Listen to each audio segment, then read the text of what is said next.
Maintenant, vraiment, aujourd'hui, on est ici pour une présentation dont le titre est Culture de rue, comprendre l'expérience de la médiation culturelle auprès de personnes en situation d'itinérance. C'est une conférence qui est pertinente au thème transversal intervention et soins de proximité. Aujourd'hui, on va avoir plusieurs personnes qui vont prendre la parole. Euh, Tout d'abord, on a des personnes qui viennent des milieux de pratique qui vont nous parler tantôt de la mise en œuvre du projet Culture de rue. Il y a Isabelle Poulain, organisatrice communautaire au CIS de Laurentides, Émilie Gauvin, adjointe à la direction artistique diffusion en scène au Théâtre Jules Vigneault, Isabelle Lévesque, qui est intervenante à Le Book humanitaire. Ensuite, on a aussi des chercheurs qui ont été les responsables du projet de recherche. Il y a Kéra Belhadjian, professeure en sociologie à l'Université de Lorraine. Il y a aussi José Grenier, professeur au département de travail social, co-responsable de la maîtrise en travail social au campus Saint-Jérôme de l'Université du Québec en Outaouais. Voilà, alors maintenant, moi, j'arrête ici et je leur laisse la parole. Elles vont vous faire un topo, là, un petit plan de présentation, se présenter. Bonne conférence. Merci, merci Lise. Bon, je pense que tu as bien fait les présentations là, avec tous les participantes à la conférence d'aujourd'hui. Au niveau du plan de présentation, bon, la présentation va se faire en deux temps, si on veut. Donc, la première partie va être davantage sur le projet lui-même, l'émergence de l'idée, la mise en place du projet, son implantation, les défis et les enjeux en lien avec le projet la Culture de rue. Ça, c'est une première partie. Les différents points, émergence de l'idée du projet, le projet Culture de rue, ses objectifs, les activités, le contexte spécifique à Saint-Jérôme de l'itinérance, l'implantation du projet, comme je mentionnais, ses enjeux, la pandémie, les défis en lien avec la pandémie quand on vient pour implanter un tel projet, le book humanitaire, là, sa participation, donc l'organisme, le book humanitaire, et puis les grands constats de ce projet-là au final, qu'est-ce qu'on en tire.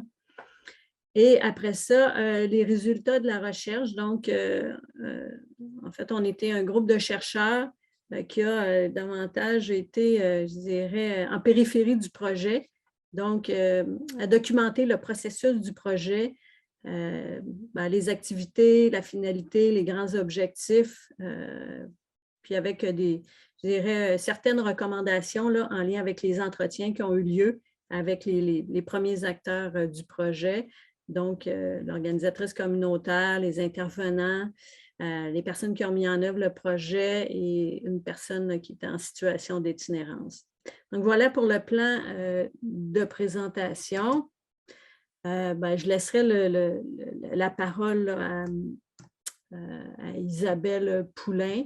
Puis, j'aimerais mentionner aussi que, bon, étant donné qu'il y a beaucoup de personnes qui ont participé au projet, je les invite à compléter les points lorsqu'une personne va discuter. Là, ça se veut convivial, c'est une présentation conviviale.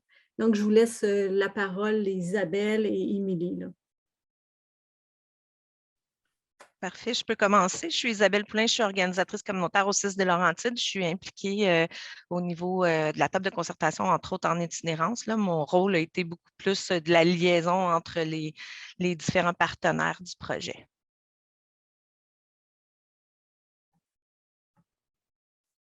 Donc, je vais poursuivre. D'abord, merci beaucoup, José, aussi d'avoir documenté le projet puis de vous être impliqué. Donc, moi, je suis adjointe à la direction artistique au Théâtre Jules Vigneault et dans mes fonctions, je m'occupe du développement de public. Donc, avec le CIS, on a pensé le projet, puis ensuite, on l'a élaboré pour qu'il se mette en œuvre sur le terrain. Merci. Isabelle? Oui, bonjour. Moi, c'est Isabelle Lévesque. J'ai travaillé comme intervenante auprès des usagers via le service du book humanitaire. C'est moi qui a été le pont entre le projet et les usagers. Alors, on a vécu vraiment des belles expériences et on a vécu aussi beaucoup d'adaptations. On va s'en jaser plus loin. Merci. Kéra? Oui, merci José. Bonjour tout le monde. Je suis Kéra Belaziane. Je suis professeure en sociologie à l'Université de Lorraine à Metz, en France, et membre associé à l'Institut dans l'axe développement des communautés. Merci. José Grenier, professeur à l'UQO au département de travail social. Je suis également membre de l'Institut et membre du CRISE. Voilà. Je vous redonne la parole, Isabelle et puis Émilie. Merci. En fait, la présentation commence par l'émergence de l'idée. Juste vous parler un petit peu de la mission et de la fonction du Théâtre Gilles Vigneault. Donc, nous sommes un diffuseur pluridisciplinaire. Donc, on est une salle de spectacle qui diffuse toutes les formes d'art vivant, là, que ce soit de la chanson, de la danse, de l'humour. Donc, on fait partie de ce réseau de salles de spectacle qui fait en sorte que les spectacles peuvent tourner sur le territoire au Québec. Pour ce qui est de notre mission, bien sûr, on a la démocratisation de ces différentes formes d'art vivant. Mais on est aussi très, très soucieux de les rendre accessibles et inclusives. Puis, on croit beaucoup à la démocratisation ou l'accessibilité du public aux œuvres. Donc, puis on veut lutter aussi contre l'exclusion culturelle, donc s'assurer que tout le monde, peu importe sa condition sociale, physique, éducationnelle, puisse avoir accès à ce qu'on diffuse aux arts vivants en général. Le théâtre est en plein cœur de Saint-Jérôme, est au centre-ville de Saint-Jérôme. Ça va bientôt faire 5 ans. Donc, on est venu un peu... on est un peu apparu là, comme un champignon à travers cet endroit-là dans la ville. Et puis, il y a une cohabitation avec les gens qui sont en situation de vulnérabilité. Et pour répondre à nos valeurs, en fait, ou pour actualiser nos valeurs, parce que c'est facile de les écrire sur un site web, là, on voulait tendre la main, on voulait établir un dialogue réel avec les gens qui vivent sur notre territoire. Donc voilà. Maintenant, David, qui est mon patron, qui est le directeur général, est allé, fait partie de la table de concertation en itinérance de Saint-Jérôme. Il y avait eu des conversations sur des projets. On a eu vent du programme Culture et Inclusion, qui est un projet ou en fait une subvention qui existe du ministère de la Culture et des Communications du Québec, dont les objectifs, en fait, je ne vous regarde pas parce que c'est sur mon ordinateur à côté, donc c'est la réalisation de projets culturels au profit des personnes qui risquent l'exclusion ou qui ont un faible revenu. Et donc, les projets doivent utiliser la culture comme outil d'intervention permettant d'agir sur les enjeux sociaux. Donc, David avait eu des conversations. Cet appel d'offres, cet appel de projet s'est présenté. Donc, avec Isabelle, on a élaboré quelque chose. Puis, le cirque social hors piste qui est mentionné ici comme point a été un peu a été une grande inspiration de ce qu'on a présenté. Donc, c'est-à-dire que depuis 2017, le milieu du cirque regroupe surtout des jeunes de 16 ans et plus qui font des créations collectives, donc qui apprennent les arts du cirque. Donc, c'est un moment dans leur semaine où ils sont ensemble, où ils apprennent à se faire confiance, où ils prennent des risques, où ils construisent aussi des relations, un spectacle. Donc, c'est tout un processus qui nous a inspiré, nous, pour le projet. Donc, voilà pour l'émergence de l'idée. Je ne sais pas si Isabelle ou Isabelle, vous vouliez compléter. Bien, peut-être juste rajouter que le programme Culture et Inclusion du ministère de la Culture, en fait, ça découle du PAGEPS, là, qui est le plan d'action gouvernementale pour l'inclusion économique et la participation sociale. En fait, ce plan d'action gouvernemental qui se finit en 2023 a permis de faire descendre des sommes d'argent, entre autres au ministère de la Culture, mais aussi au ministère de la Santé, dans plusieurs ministères. Mais à ma connaissance, c'était nouveau qu'il y avait de l'argent qui descendait au ministère de la Culture pour la lutte à la pauvreté. Donc, ça nous a été une belle opportunité, là. C'est dans la mesure 15.3 du plan d'action gouvernementale qu'on a pu aller chercher là, les sous pour ce projet-là qui permettait en fait de faire des ponts entre le social et le culturel.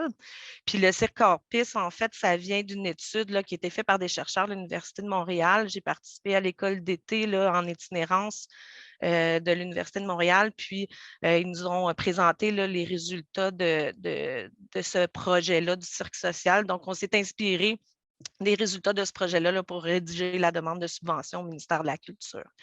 Puis, à travers tout ça, bien évidemment, je peux peut-être poursuivre par rapport à les acteurs du projet, la population cible et les objectifs. En fait, David, le directeur du théâtre Gilles Vigneault, est venu à la table en itinérance, donc il est membre de la table. Puis, c'est à partir de ce moment-là qu'on a validé les besoins là, auprès des acteurs du milieu. Puis qu'on a fait une consultation là, avec certains, entre autres les travailleurs de rue, le café de rue qu'on a à Saint-Jérôme, pour voir comment on pourrait élaborer le projet pour être en mesure de rejoindre de la meilleure façon les personnes en situation d'itinérance. Donc, on a fait quelques consultations, puis suite à ces consultations-là, on a pu peaufiner le projet. On a obtenu aussi les lettres d'appui là, des différents partenaires pour pouvoir déposer la demande de subvention. Donc, au départ, là, évidemment, on voulait un projet qui était très inclusif. Là. On voulait justement aller rejoindre les personnes en situation de vulnérabilité, pas nécessairement d'itinérance. Donc, ça impliquait aussi la population du centre-ville qui est parfois plus vulnérable, plus marginalisée, qui reste dans les maisons de chambre de 16 ans et plus. Donc, aussi être en mesure de rejoindre la clientèle de notre café de rue là, pour les jeunes à Saint-Jérôme. Donc, c'est vraiment ça au départ, là, quand on a mis les bases du projet. Puis, je te laisse la parole, Émilie, pour l'équipe d'artistes médiateurs et les objectifs du théâtre. Oui, donc, tu sais, bien sûr, c'était une belle idée. C'était la première fois qu'on mettait en œuvre un projet dirigé vers les personnes en situation de vulnérabilité. Donc, il fallait trouver les bons intervenants. Puis, avant même là, la rédaction de la demande, on a travaillé avec Marco Pronovo, qui est un consultant en art social, qui avait déjà fait une expérience à Montréal, en fait, qui avait mené un projet qui s'appelle le Toit Rouge, où il avait travaillé avec les personnes en situation d'itinérance fréquentant la mission Saint Michael's. Donc, Marco, il nous a aidé à élaborer un projet, le projet qu'on a présenté, et aussi il nous a orientés vers certains artistes médiateurs. Donc, la médiation culturelle, c'est les médiateurs culturels très, très succinctement, là, ce sont des personnes qui vont venir faire le pont entre, par exemple, le spectateur et l'œuvre ou le spectateur et les artistes. Ici, donc, les médiateurs culturels venaient faire le pont entre les personnes participant au projet et, je dirais, les formes d'art qui étaient expérimentées lors des ateliers. Donc, nos objectifs au départ, c'était, bon, comme je l'ai mentionné d'entrée de jeu, on voulait lutter contre l'exclusion culturelle et puis briser l'isolement des personnes en situation de vulnérabilité et comme le Cirque Orpis le fait, donc en les faisant travailler ensemble ou en créant une relation de confiance. Donc, aider les gens à acquérir des compétences sociales, puis créer des ponts, nous, avec les organismes communautaires et culturels sur notre territoire. Donc, voilà. Je peux peut-être ajouter là, dans les objectifs aussi du projet, créer les ponts avec les organismes, les partenaires. Donc, ce projet-là aussi, au niveau des partenariats, se voulait aussi inclusif. Donc, c'est à partir de ce moment-là aussi qu'on a impliqué l'UQO là, dans le projet. On souhaitait impliquer le Cégep aussi de Saint-Jérôme. On vous dira plus tard pourquoi. Puis, évidemment, la ville de Saint-Jérôme avec notre centre culturel où on a notre bibliothèque. Donc, c'est vraiment la variété des partenariats qui était mis en place avec le CIS, avec les organismes communautaires, là, qui permettait aussi que ce soit un projet très inclusif à ce niveau-là aussi. Est-ce qu'il y a d'autres éléments, Émilie? Je passe à l'autre, au contexte Non, spécifique. oui, je pense que je te laisserai aller là-dessus. Parfait. Donc, c'est sûr qu'à Saint-Jérôme, avant la pandémie, pendant la pandémie et après la pandémie, il y a un contexte spécifique là, qui a amené là, différentes modalités de collaboration, de concertation et de partenariat. Donc, c'est sûr que, comme à différents endroits, la fragilité des organismes communautaires en itinérance à Saint-Jérôme, qui ont souvent peu de ressources, qui vivent des enjeux à l'interne ou la question du roulement de personnel qu'on constate un peu partout, amener des enjeux de continuité aussi à travers le projet. Donc, l'implication des différents partenaires a été à géométrie variable. Donc, on va vous expliquer un peu plus tard pourquoi le projet a évolué là, en cours de route. C'est sûr que avant la pandémie, l'itinérance était un peu moins visible, du moins pas pour les organismes en première ligne, mais peut-être pour la ville ou le CIS. Donc, on se questionnait sur comment rejoindre les personnes là, pour s'assurer de leur participation de la meilleure façon. C'est sûr que durant la pandémie aussi, évidemment, comme à plusieurs endroits au Québec, on a mis en place un refuge d'urgence. Donc, qui a eu pour effet de regrouper les personnes en situation d'itinérance en un même endroit.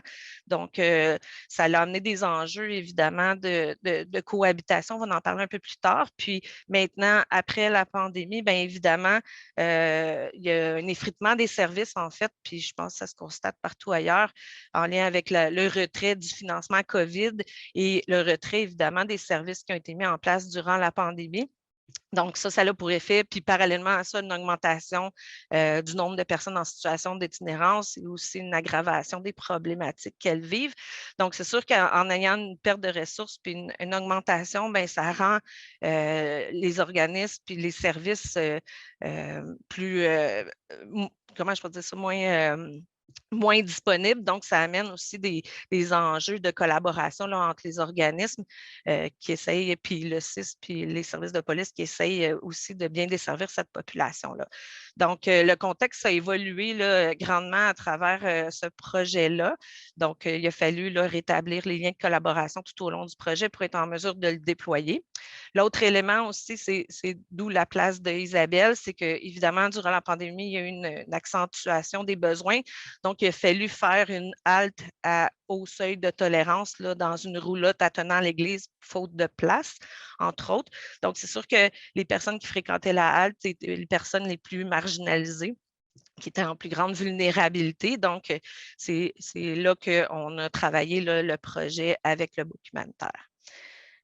Donc, ça fait le tour pour cette partie-là. Émilie, je te laisserai l'évolution durant la pandémie, puis je pourrai compléter. Oui, donc juste vous faire évidemment, là, on a déposé le projet fin 2019 et puis on a reçu la réponse, je pense, 2 semaines, 3 semaines avant que tout ferme. Donc, on n'a pas eu le temps de réaliser ce qui était sur papier, mais ce qui était sur papier a quand même servi de base. Je vais vous l'expliquer. Donc, au départ, ce qu'on souhaitait faire, c'était avoir 2 fois par mois pendant presque 8 mois, je pense, des ateliers de 90 minutes au théâtre où les gens étaient libres de passer. On ne fonctionnait pas nécessairement avec des listes d'inscription pour permettre parce que la rétention est difficile, puis pour permettre au plus de gens possible d'expérimenter. Donc, on voulait aussi faire expérimenter différentes formes d'art, commencer par l'art visuel parce que c'est moins engageant, puis tranquillement faire entrer les arts vivants dans l'expérimentation pour terminer par la danse qui est plus engageante personnellement. Pandémie arrive, parenthèse dans nos vies et dans le projet. On a repris les discussions à l'automne 2020, oui, pour finalement réaliser le projet au printemps 2021. Les constantes du projet ont été, au niveau de la gradation dans les formes d'art, ça a quand même été ça.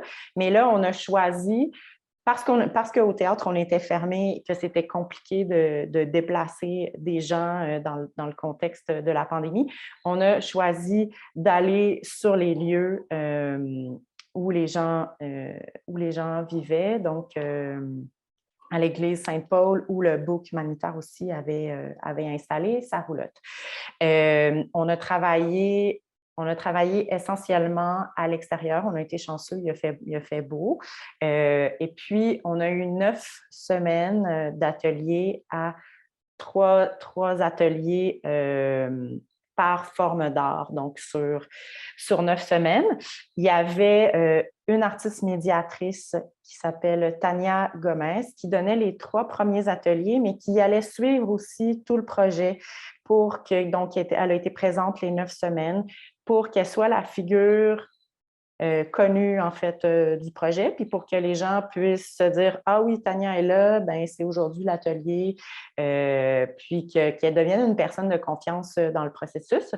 Donc, Tania a été là, elle a fait du cyanotype, qui est une forme d'art photographique très ancienne. Et j'en ai un ici, ce ne sera pas long, je vais vous le montrer. Donc, je ne sais pas si on le voit très bien, là. Mais il s'agit d'imprimer des objets sur du tissu, puis il y a une émulsion, là, un processus chimique avec la lumière de l'extérieur, en tout cas, qui fait apparaître les compositions d'images. Ensuite, on est allé vers la musique et je crois qu'ils sont dans l'assistance aujourd'hui avec les artistes de musique sur mesure, donc Philippe Emmanuel David et Angèle Courville, qui sont des artistes en musique de la région, puis qui sont venus animer 3 semaines d'ateliers en extérieur où eux, ils ont amené des instruments, où il y avait des moments où tout le monde participait dans une espèce de jam, d'autres moments où ils faisaient des demandes spéciales. Donc, ça a créé une espèce de cohésion dans le groupe. Et puis, on a fini ça avec le conte. Donc, encore une fois, là, on partait de l'art visuel, puis là, on s'en allait vers une forme d'art vivant qui demande un petit peu plus d'implication parce que ça demande aux gens qui veulent participer d'en arriver à la parole, en fait. Puis, c'est avec le conteur Jacques Falquet qui est venu animer des ateliers qui ont été des beaux moments, en fait, où les gens s'assoyaient en cercle au pied de l'arbre. Puis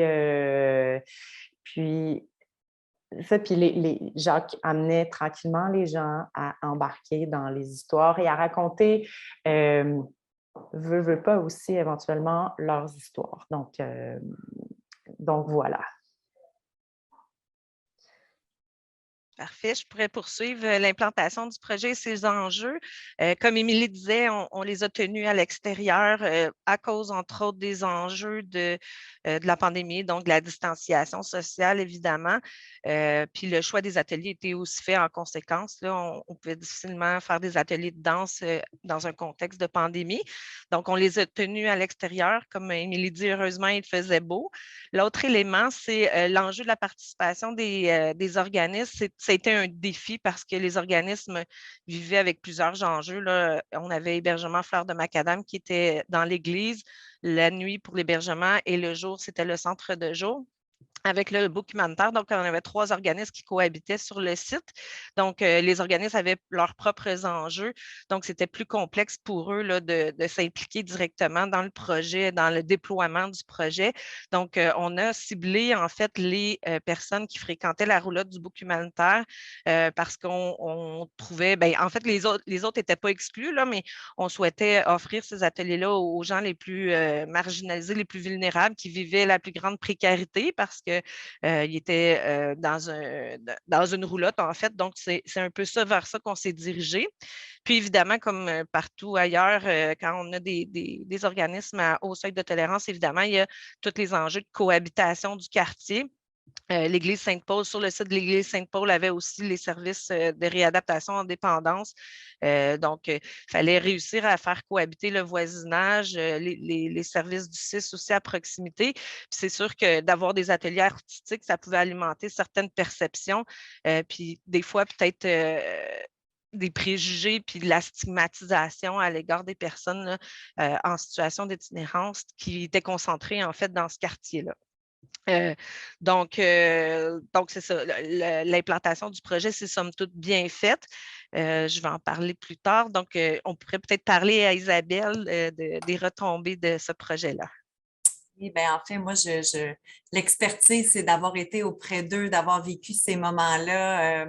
Écoutez, j'irai en 3 parties parce que j'ai vraiment vécu trois expériences différentes selon le type d'art qui était approché. L'art visuel, ça apportait la clientèle, je vais dire usagée, hein, qui englobe en fait toutes les personnes en situation de vulnérabilité, j'ai bien aimé le terme. L'art visuel attirait les gens qui étaient plutôt renfermés sur eux, les gens qui avaient besoin de moins d'attention. Tu sais, je vous dirais qu'il y a différents types de personnes en situation d'itinérance et l'art visuel apportait à attirer les gens vulnérables, à créer quelque chose avec leurs sentis. Comment qu'elle s'appelle? Mon Dieu, Tania. Tania avait une belle approche là, avec eux. Là. On était beaucoup portés sur le non-jugement de ça t'intéresse ou pas. Ils ont différents contextes qui fait que c'est une bonne ou une mauvaise journée, tout dépendant de l'horaire dans le mois. Hein. C'est-tu le début du mois? C'est une question d'insécurité financière. Ils ont-tu les moyens de se payer leur consommation, hein, on va le dire, là, c'est ça aussi. Là. Fait qu'à la fin du mois, ils sont plus irritables. Mais je vous dirais, en mi-mois, les activités qui avaient lieu en milieu de mois étaient très festives. Et là, je parlerai de la musique. Hein. On a eu un événement qui était, je pense, en milieu de mois. C'était, pour vrai, de toute beauté. C'était l'énergie. Je pense que tout le monde avait participé. Les tam-tams, les maracas, ça chantait. C'est tellement qu'il y a des gens qui étaient dans le parc, là, des citoyens aux alentours qui ont commandé de la pizza pour renforcer positivement cette action-là que les gens, là, avec le projet, avaient initié. Et le moment qui était hyper touchant, c'est avec Jacques le raconteur, hein, celui qui comptait, voyons, comment on dit ça, le conteur, hein, je ne sais pas. Exact, parfait, merci. Et puis, c'était très... en fait, ça a englobé tous les gens, autant les gênés que les extravertis, assis en rond, à écouter patiemment Jacques. J'ai été surprise du silence, de l'écoute pendant que Jacques racontait. Et par la suite, les gens avaient été inspirés par quelque chose que Jacques avait dit et partageaient un peu de leur vécu. Pour vrai, c'était vraiment touchant. On était en profondeur dans leurs émotions. Alors, je trouve que le projet au complet a été touché à toutes les parties d'une stimulation des besoins de gens vulnérables, autant le côté aller voir à l'intérieur d'eux avec la création visuelle, autant que d'aller chercher leur épanouissement, la joie, la motivation avec la musique. et d'aller se raconter avec tout le processus de créer un lien de confiance. Hein. Moi, je pense que le documentaire était le pont entre justement le projet et les usagers pour les amener à avoir confiance au projet. C'est-à-dire, nous, là, on mérite ça, tu sais. Je pense que la question de mérite, c'est souvent la question la plus fragile dans le domaine des gens vulnérables. Souvent, ils ne croient pas mériter l'attention, le regard, l'abondance, l'amour. Hein? Alors, puis la société vient valider ça d'une quelconque façon. Là. Fait que c'est sûr que ce projet-là est venu stimuler qu'eux autres aussi avaient le droit au plaisir, à la création, à l'écoute et à la présence, que leur expérience, leur vécu avait une importance dans la vie des autres. Tu sais. Alors, pour vrai, moi, ce projet-là, moi, je suis un artiste moi-même à la base, j'étudie en art, alors c'est quelque chose que j'ai embarqué là-dedans facilement et agréablement. Alors, je souhaite que ça continue d'être semé un peu partout, hein, puis bravo, parce que l'adaptation à tout ça a été vraiment chapeau. Hein, parce que, comme je vous disais, tout dépendant du temps du mois, de leur expérience du moment, hein, parce qu'à tout instant, leur vécu peut changer. Là. Il s'est fait voler son sac, l'autre, on ne sait jamais. Alors, il y avait beaucoup une adaptation à leur émotion, à leur vécu du moment. Alors, chapeau à toute la gang. Merci d'avoir participé à ça. Pour vrai, j'ai que des bons mots à dire à ce sujet. Merci. Et je voudrais te remercier, Isabelle, aussi, parce que tu as été vraiment une présence lumineuse tout au long de ces semaines-là, à être très enthousiaste de ce qui était présenté. Puis je pense que la façon dont tu devenais un peu le miroir, tu sais, donc ça a beaucoup facilité la tenue des activités. Les usagers m'ont fait confiance avec les mois, les jours, leur confidence, leur ouverture. Alors, c'est comme si moi, j'avais du plaisir et je pouvais m'ouvrir au projet, eux pouvaient le faire aussi. J'étais comme un peu, effectivement, le miroir. Tu sais, si Isabelle a du fun, on va essayer voir. Tu sais. Je faisais un peu ma géo de service, là. Ça, c'est dans ma personnalité. Là. Mais c'est sûr qu'un projet, comme vous nous l'avez apporté, donnait le goût aussi de les attirer dans cette belle énergie-là. Fait que oui, j'ai bien aimé être le miroir de toute cette lumineuse journée-là, ces journées-là. Je vous remercie. Peut-être juste compléter avec les grands constats, je ne répéterai pas ce qu'Isabelle a dit, mais l'implication des intervenantes d'Isabelle, puis il y a eu Geneviève aussi, notre intervenante au 6 en itinérance, qui s'est impliquée pour mettre en place l'espace, le lien de confiance qu'elles ont aussi avec les personnes, puis l'espace sécuritaire qu'elles permettent d'avoir aussi pour les médiateurs culturels qui, eux, ont une méconnaissance là, de la situation des personnes en situation d'itinérance. Donc, c'est un beau duo là, qui est à mettre en place entre le médiateur culturel et l'intervention. Donc, ça permet la gestion aussi des crises, s'il y a des crises ou des personnes qui ont de plus grandes difficultés. Donc, tout ça, le lien de confiance, l'espace sécuritaire, puis la gestion des situations inattendues, là, c'est un beau, c'est gagnant-gagnant. Isabelle l'a dit aussi, le choix du médium culturel, c'est un constat qu'on a fait, dépendamment du médium culturel qui est utilisé, ça a des effets différents sur les personnes, ça attire différentes personnes. Puis moi, le constat que j'ai fait qui m'a le plus surpris, parce que j'avais des doutes sur les ateliers de conte, je me demandais si ça allait, puis pour en voir assister à un, là, ça vient vraiment chercher l'histoire de la personne. La personne s'identifie à ce que Jacques racontait, puis ça va chercher sa trame de vie personnelle, puis ça permet de faire des liens. Fait que ça a été vraiment intéressant à ce niveau-là. L'intérêt des participants, mais Isabelle en a parlé, dépendamment du moment du mois, comment la personne va. Donc, puis c'est quoi le médium culturel? L'intérêt était à géométrie variable. Puis évidemment, en participant aux ateliers, on a constaté une réduction de la consommation puis des méfaits autour du quartier parce qu'ils s'impliquaient dans une activité positive et stimulante. Donc, ça a eu des effets bénéfiques à ce niveau-là. Je ne sais pas si Isabelle, tu voulais compléter, si tu as des constats qui te sont sortis aussi. Ou Émilie? De mon côté, je pense que tout a été dit. Pour vrai, c'est le partnership de tous ces gens-là qui ont fait la qualité du résultat. Exact. Merci. Josée, je te laisse la parole pour la deuxième partie. Et Kira. Parfait.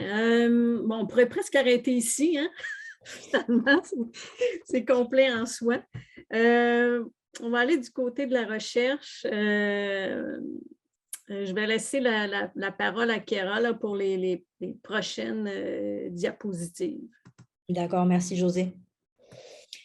Bon, l'équipe, on s'est déjà présenté. Peut-être juste présenter Katia Grenier, qui n'est pas avec nous aujourd'hui et qui est candidate au doctorat en sciences sociales appliquées à l'Université de Montréal, mais qui a été partie prenante importante, majeure d'ailleurs, dans cette recherche.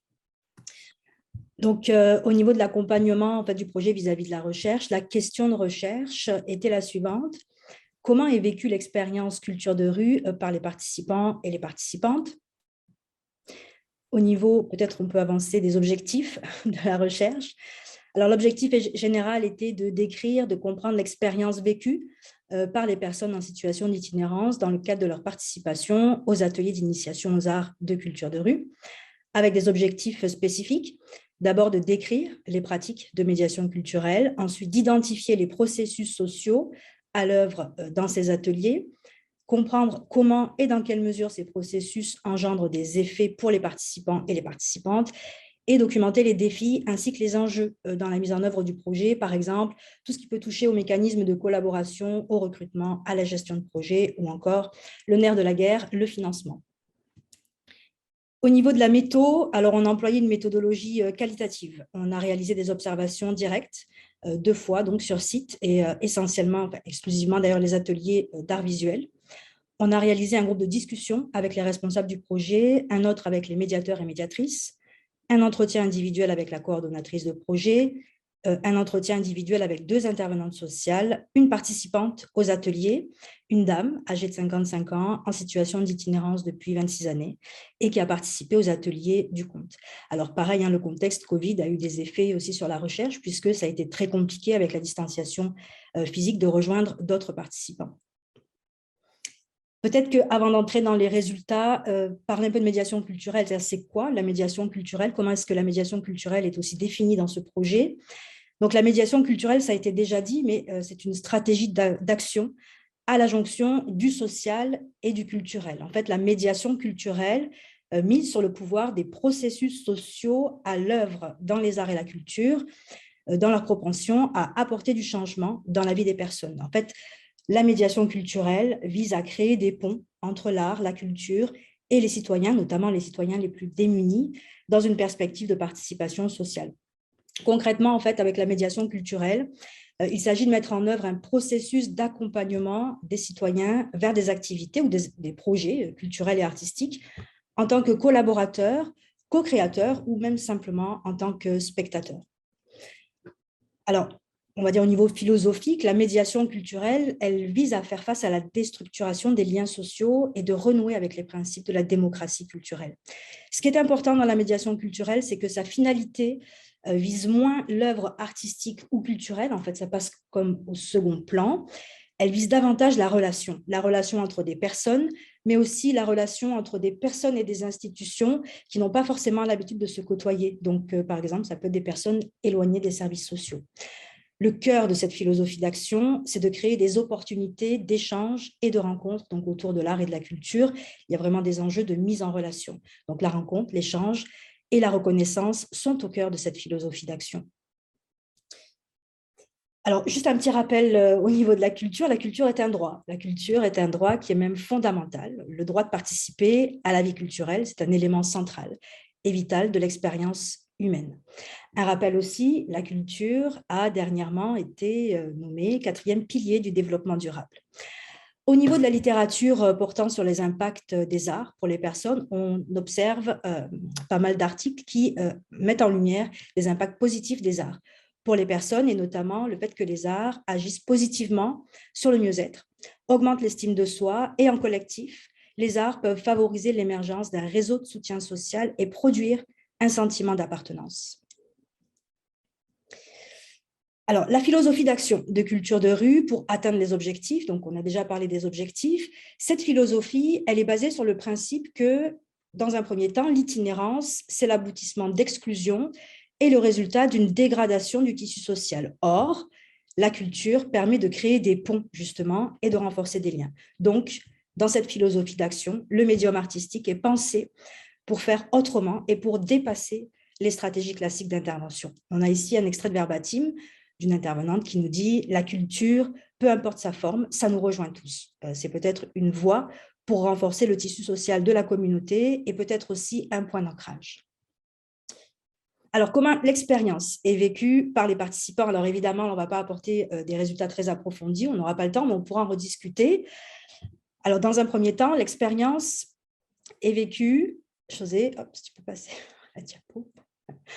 Mais ça a déjà été dit, vraiment, une occasion d'exprimer ses émotions, une occasion de faire l'introspection et de ressentir un bien-être aussi sur l'instant. On a un autre extrait ici de verbatim d'une participante qui nous dit alors, elle a été invitée au départ à participer aux ateliers, elle n'y croyait pas trop, elle se demandait, parler de nos émotions, ça va-tu me faire du bien? Bon, j'ai rien à perdre, je vais le faire. Puis quand je suis ressortie de l'atelier, je me suis dit, t'as parlé, mais que ça fait du bien. J'ai parlé de mon père, j'ai parlé de mon fils. Elle parle ici de l'atelier du conte.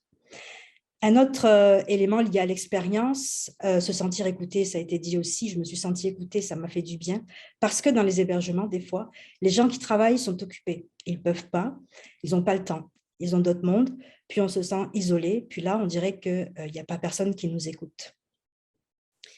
Un autre élément de l'expérience est, dans une certaine mesure aussi, de trouver du sens au niveau de son expérience. Donc, quand tu n'as pas de famille comme moi, je suis toute seule, il faut que tu t'accroches à quelque chose. Il faut qu'il se passe quelque chose parce que la vie n'est pas tout le temps rose. Puis les ateliers, c'est ça que ça m'a permis. Un autre élément important, majeur dans l'expérience, c'est le moment de répit que permettent ces ateliers.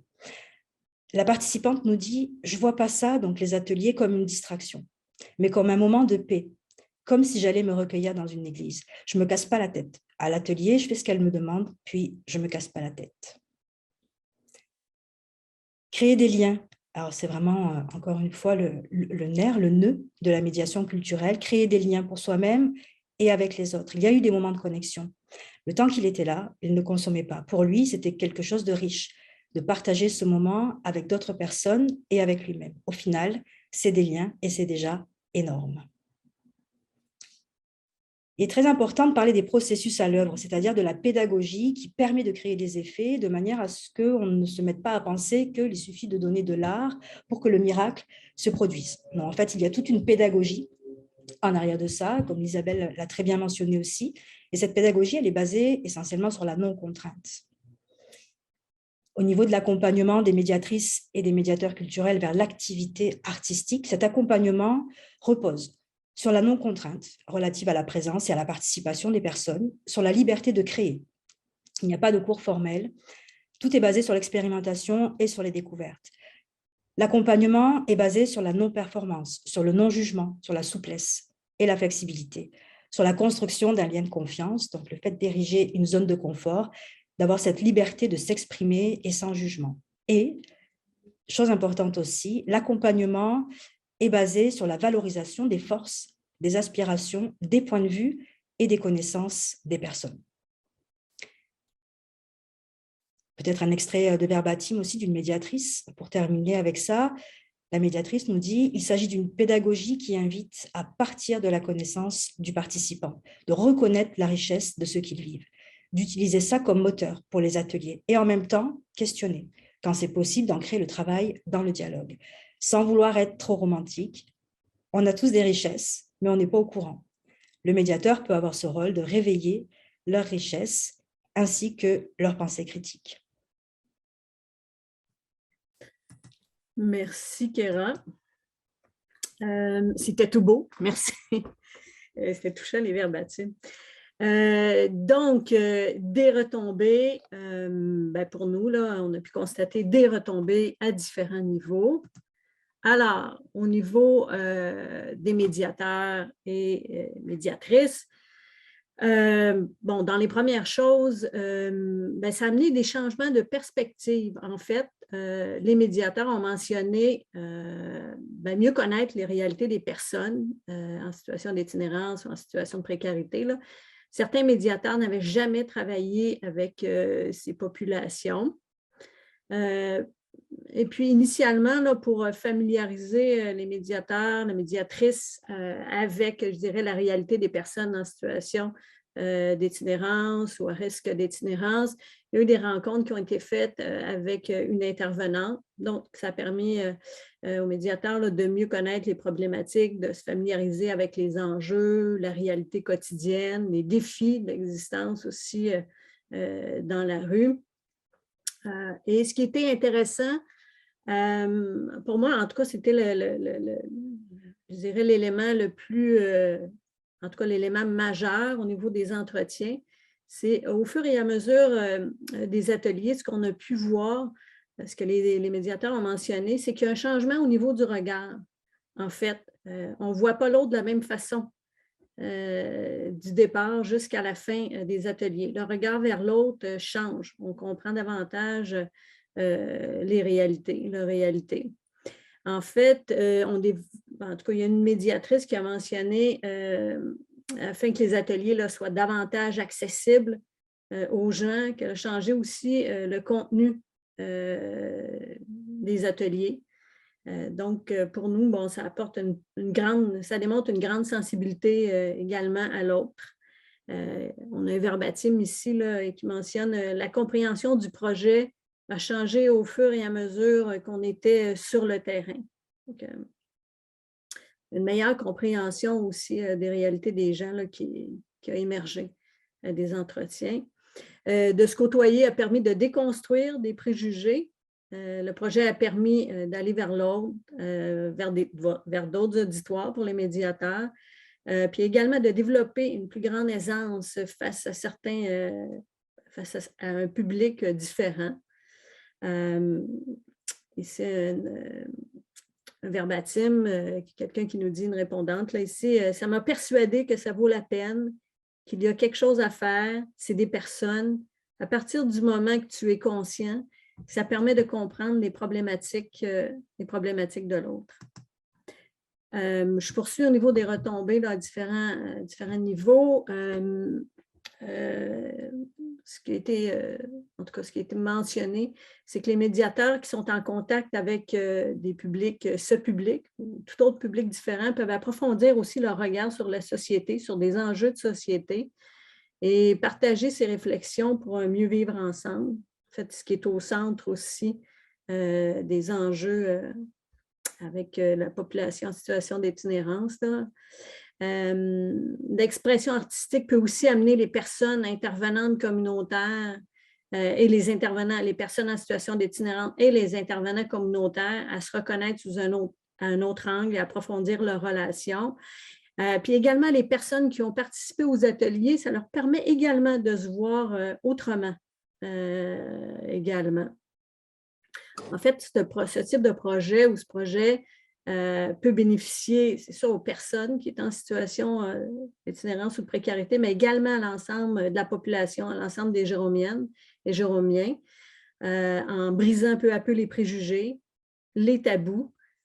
Puis, il y a un cheminement, en fait, où on souhaite qu'il y ait un cheminement vers une société plus tolérante, davantage compréhensive, une société davantage inclusive. Donc, tous des éléments qui amènent vers un mieux vivre ensemble. Au niveau de la conclusion, on a une longue conclusion. En fait, le projet, comme il a été mentionné, là, a nécessité une adaptation là, constante pour différentes raisons là, aussi. Là.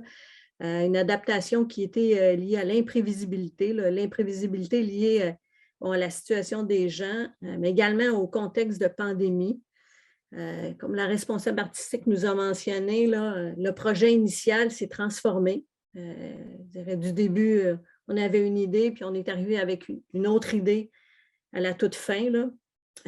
Au niveau de l'organisatrice communautaire, bon, ben, tout au long du projet, puis même avant l'implantation du projet, là, il y a eu différentes situations, je dirais, qu'elle a dû régler là, au fur et à mesure. Entre autres liées à la situation de la pandémie. Là. Isabelle et Émilie là, vous ont bien expliqué le contexte complexe depuis le départ. Pour les médiatrices et médiateurs, l'adaptation à un nouveau public, une réalité peu connue et souvent méconnue, et, je dirais, une aisance initiale, je dirais moins d'aisance initialement, mais les gens se sont adaptés, là, je dirais, au public, mais également adaptés le contenu des médiations au fur et à mesure. On a ici une répondante qui nous dit lors de l'entretien, c'est ça l'itinérance, on ne peut pas faire de plan de match, naviguer à l'aveugle, s'adapter, ça a demandé beaucoup de souplesse et d'adaptation. C'est un écosystème en mouvance.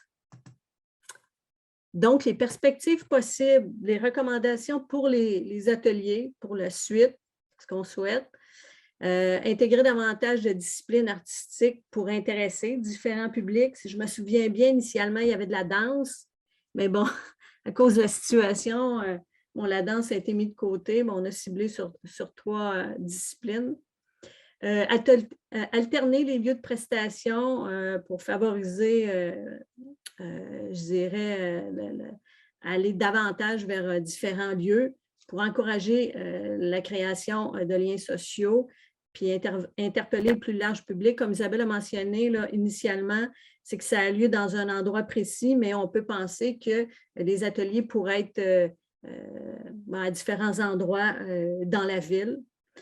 Puis également, diffusion en scène comme projet. Je ne sais pas si c'est toujours dans les cartons, mais comme projet de former les équipes du théâtre à mieux interagir avec certains publics ou avec les personnes en situation d'itinérance qui cohabitent dans le centre-ville, autour du théâtre. Puis, en fait, ça pourrait simplement contribuer positivement au climat social du centre-ville. Et comme la répondante nous mentionne ici, là, cette démarche artistique et sociale est porteuse de nouveaux horizons. Au niveau des perspectives, je retourne un peu en arrière, perspectives possibles et recommandations, bien entendu, là, des activités en continu, pérennes et inclusives, en invitant les citoyens ou le voisinage, par exemple. Ça permettrait des bénéfices. Bon, si on a un commentaire d'une répondante, 9 ateliers, c'est souvent bien peu là, pour transformer une communauté. Un projet porteur aurait pu laisser des traces durables dans la communauté, dans le quartier. Bon, dire que le projet s'est inscrit là, sur un court laps de temps. Impliquer les citoyens et des employés, la culture, ça rejoint tout le monde. C'est hyper rassembleur et ça permet de lutter contre les inégalités. Il faut penser à la pérennité. Une autre qui nous mentionne, c'est une personne qui a participé aux ateliers. J'aimerais qu'il y ait des ateliers, qu'il y ait d'autres ateliers, plutôt des ateliers pour que les personnes puissent s'exprimer, soit par le dessin, par le scrapbooking. Excusez, c'est mon téléphone. Qu'est-ce que tu aimes dans la vie, puis tu colles, ou un sujet, comment te sortir de l'itinérance, puis il y en a d'autres. Il n'y a pas besoin de matériel à 500 pièces, il faut une feuille de papier, un crayon, ça peut aider, tu peux écrire tes émotions. Une autre recommandation là, qui a été mentionnée, la mobilisation de plus d'acteurs, de différents acteurs, s'inscrit comme un prérequis là, pour des retombées à plus long terme, éviter les symptômes du financement par projet et sans suite. Donc, contacter dans les stratégies, là, contacter davantage de partenaires, créer des alliances, trouver une façon de solidifier l'écosystème du projet. Donc, mobiliser les acteurs de la communauté. Et enfin, bon, est-ce que le levier artistique a démontré, est-ce que les disciplines artistiques ont démontré, là, puis qui est encadré par un dispositif spécifique de médiation culturelle, bon, ça permet 2 éléments principaux, d'explorer la créativité, les forces, les aspirations des personnes, autrement que par, je dirais, des interventions souvent très normatives là, aussi. Puis également d'éviter les pièges là, de la stigmatisation, du jugement, de la comparaison avec la norme. Ça s'est voulu, comme ça a été dit, des ateliers souples, en encourageant la participation. Je pense qu'Isabelle Lévesque l'a bien mentionné aussi, entre autres, là, en encourageant, en valorisant la personne et ses forces. Les pratiques d'intervention sociale orientées vers l'expérience artistique là, sont encore souvent considérées là, par nos institutions, les institutions sociales, là, comme des simples activités d'amusement. Puis bien au contraire, là, ce sont, bon, étant donné les potentiels d'action de ce type d'activité-là, au point de vue des retombées positives, comme on peut constater là, pour les personnes, qu'au niveau des renouvellements des pratiques, là, parce que c'est des pratiques novatrices, il faudrait prendre davantage ces pratiques-là plus sérieusement, comme culture de rue, et puis favoriser leur expérimentation. Et puis, ce qui a été recommandé là, par ma collègue ici, entre autres, là, une pratique de médiation culturelle associée à une approche centrée sur les forces pourrait constituer une avenue prometteuse pour l'intervention. Ça, c'est pour la suite du projet. Et au final, bon, il y a une personne qui nous dit ici, là, quand tu es itinérante, tu sais, des fois, juste un petit changement, ça peut apporter gros, une petite chose, gros comme une teinte d'épingle, ça va faire toute la différence pour les personnes de la rue, pas à pas. Et je vous laisse, là, je vais vous montrer rapidement 3 photos. Émilie, tantôt, vous a montré là, un dessin. Là. Un cyanotype. Un cyanotype. On voit que c'est mon champ d'expertise. Merci, Émilie. Bon, je vous montre rapidement.